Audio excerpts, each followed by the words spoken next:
শতরূপে সারদা, সেবক চতুষ্টয়ের দৃষ্টিতে শ্রী মা। এবারের পরবর্তী অংশ স্বামী সারদানন্দ সম্বন্ধে আলোচনা চলছে। শ্রীরামকৃষ্ণ সংঘের ভক্ত গোষ্ঠীর বাইরে বহু বিশিষ্ট ব্যক্তিকেও স্বামী সারদানন্দ শ্রী মায়ের মহিমার প্রতি আকৃষ্ট করেছিলেন।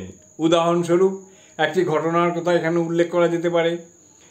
কলকাতার বিশিষ্ট চিকিৎসক ডাক্তার প্রাণধন বসু মায়ের শেষ অসুখের সময় কিছুদিন চিকিৎসা করেছিলেন।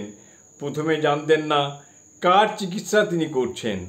কয়েকদিন পরে শ্রী মায়ের প্রতি স্বামী সারদানন্দ প্রমুখের শ্রদ্ধা ও ভক্তি দেখে সম্ভবত তার কৌতূহল হয়।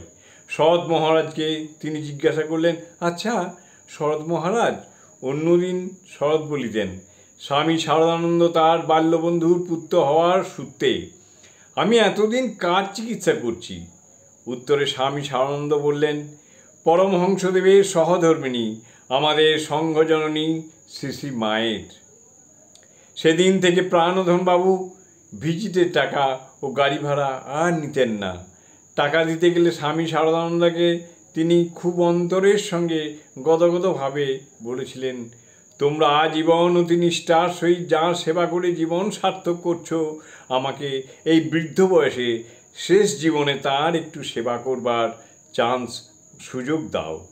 ডাক্তার বসু ছিলেন খ্রিস্টান এবং তার আগে মাকে যতদিন দেখেছেন ততদিন তার পুরো ভিজিট তখনকার দিনে 16 টাকা এবং মোটর ভাড়া 5 টাকা নিতেন। বলা বাহুল্য, তাঁর মনোভাবের পরিবর্তনের মূলে ছিল স্বামী সারদানন্দের মায়ের প্রতি আচরণ ও শ্রদ্ধার প্রভাব। জয় মা, জয় মা।